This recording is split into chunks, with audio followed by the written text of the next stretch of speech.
বিসমিল্লাহির রহমানির রহিম। ইতিহাসের পাতায় এমন কিছু মানুষ আছেন যাদের জীবন ছিল একটি জ্বলন্ত মশাল। তারা অন্ধকার থেকে আলোর দিকে এসেছেন এবং সেই আলো আজও আমাদের পথ দেখায়।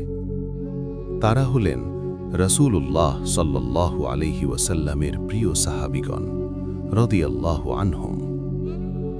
একজন মুসলিম হিসাবে আমরা প্রতিদিন নামাজ পড়ি, কোরআন তেলাওয়াত করি, কিন্তু একটু ভাবুন, যারা এই দিনকে নিজেদের জীবন দিয়ে রক্ষা করলেন, যারা রাসূল সাল্লাল্লাহু আলাইহি ওয়াসাল্লামের পাশে থেকে ইসলাম বহন করলেন, তাদের আমরা কতটুকু চিনি? সাহাবীদের জীবন জানা কেবল ইতিহাস পড়া নয়, এটি আমাদের ঈমান গড়ার একটি অপরিহার্য পথ। প্রথমত, সাহাবীরা ছিলেন কোরআনের জীবন্ত প্রতিচ্ছবি। তাদের জীবন দেখলে বোঝা যায় আয়াতগুলো কিভাবে বাস্তবে রূপ নিয়েছিল। দ্বিতীয়ত, তাদের জীবন আমাদের শেখায় কিভাবে সংকটে ধৈর্য ধরতে হয়। বিলাল রাদিয়াল্লাহু আনহুর নির্যাতনের কথা মনে করুন, আর তার মুখে সেই অমর শব্দ আহাদ আহাদ। তৃতীয়ত, সাহাবীদের জীবনই আমাদের চরিত্র গঠনের অনুশীলন।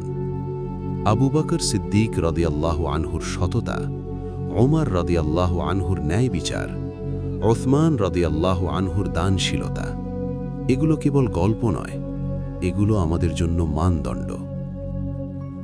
চতুর্থত, আজকের ফিতনার যুগে সাহাবীদের জীবন আমাদের দিক নির্দেশনা দেয়।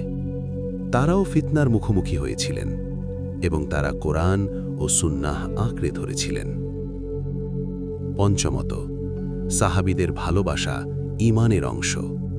রাসূল সাল্লাল্লাহু আলাইহি ওয়াসাল্লাম বলেছেন, আমার সাহাবীদের গালি দিও না, তাদের যে ভালোবাসে সে আমাকে ভালোবাসে। তাই আসুন, শুধু তাদের নাম মুখস্থ না রেখে তাদের জীবন থেকে শিক্ষা নিই। সাহাবীদের জীবনী পড়া মানে ঈমানের গভীরে যাওয়া। এটি মানে রাসূল সাল্লাল্লাহু আলাইহি ওয়াসাল্লামকে আরও কাছ থেকে চেনা।